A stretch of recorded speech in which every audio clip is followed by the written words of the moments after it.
Դապես մեր մոտ այս ամբողջ իրավիճակը շատ լուրջ մտահոգություն է առաջացնում, որովհետև գործող վարչախումբը նոր տերմինոլոգիա է որդեգրել Հայաստանի դեմ մղվող հիբրիդային արշավ, հիբրիդային պատերազմ եւ այլն, եւ եթե նախկինում ձեզ պիտակավորում էին որպես նախկին, որպես կոռուպցիոներ, որպես ենթադրենք ռուսամետ եւ այլն, հիմա էլ դուք դառնում եք հիբրիդային, այսինքն եթե դուք դրանց ոչ մի պայմանին այլևս չեք բավարարում, բայց շարունակում եք պայքարել իրանց դեմ, ուրեմն դուք դառնում եք Հայաստանի դեմ հիբրիդային պատերազմի մասնակից։ Եվ ըստ էության, որպեսզի իրանք հաղթող դուրս գան, այսպես ասած հիբրիդային պատերազմում, իրանք որոշել են բառի բուն իմաստով ոտնատակ տան ժողովրդավարության վերջին մնացորդները երկրում։ Դիտորդական առաքելությունները պետք է հասկանալ, ի վերջո դրանք ընտրությունների օրինականությունը եւ հանրային վերահսկողությունը երաշխավորող կարևորագույն ինստիտուտներ են։ Եվ եթե այս մարդիկ բացարձակ ասիմետրիկ կերպով հայտարարություն են անում, որ մենք սա քննարկել ենք նորմալ դիտորդական առաքելությունների հետ, ակնարկելով, որ ոչ նորմալների հետ, այսինքն որոնք իրանց քաղաքական համոզմունքը չեն կիսում, նրանց հետ դա չեն քննարկել, արդեն դրանով իրենք դիտորդական դաշտը բնականաբար բաժանում են յուրայինների եւ հակառակորդների, արդեն դրանով քաղաքականացնում են հենց այդ նույն դիտորդական դաշտը, Մենք հիմա մտածում ենք, որ բնականաբար այս օրենքի նախագիծը ոչ միայն հրեշավոր է իր էությամբ հակաժողովրդական, այլև մեր սահմանադրական իրավունքներն է ոտնահարում, ինչպես ես արդեն ասացի,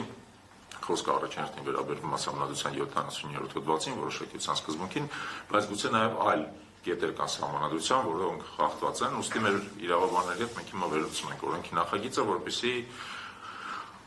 ըստ հնարավորության բողոքարկենք այն սահմանադրական դատարանում։ Իհարկե մենք բողոքարկող սուբյեկտ չենք, ինչպես հասկանում եք, բայց կան բողոքարկող սուբյեկտներ, ինչպիսին է օրինակ մարդու իրավունքների պաշտպանը, ազգային ժողովի պատգամավորների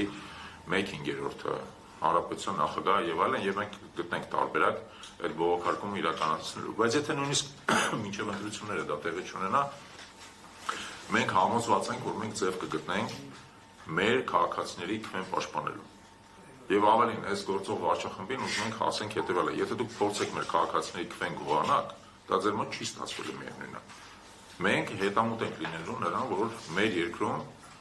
ընտրություններով հնարավոր լինի իշխանափոխություն իրականացնել, որպեսզի դուք վերջին ինստիտուտը, որը մնացել է ընտրությունների ինստիտուտը, դա ըստ էության չչեղարկեք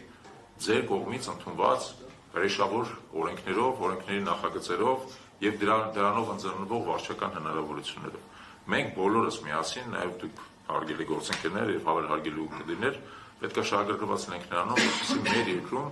ընտրությունների միջոցով հնարավոր լինի իշխանություն ձևավորել եւ մասնապես նաև նախկին իշխանությունը փոխել։ Ուստի կարևորագույն ինստիտուտն է, որը դեռևս կա Հայաստանում, իդեպ ես հիշեցնեմ, որ տեղական ինքնակառավարման մարմինների մակարդակով բազմիցս այդ ինստիտուտը չարաշահվել։ Բազմաթիվ ընտրված տեղական ինքնակառավարման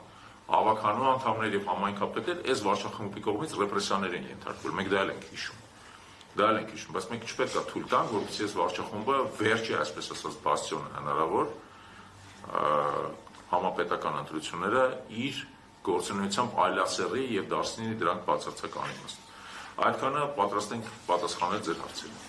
Խնդրում եմ ձեր բարձրացնել եւ խնդրում եմ նաեւ ով որ հարցատալի նաեւ ասի ումա հասցեագրված հարցը։ Եկեք ձեզանից սկսենք։ Հարցը չգիտեմ, ով իրավասու պատասխանի, ասած ուզում եմ նշել, թե նոր ավելացված կետերից հարկապես որոնք են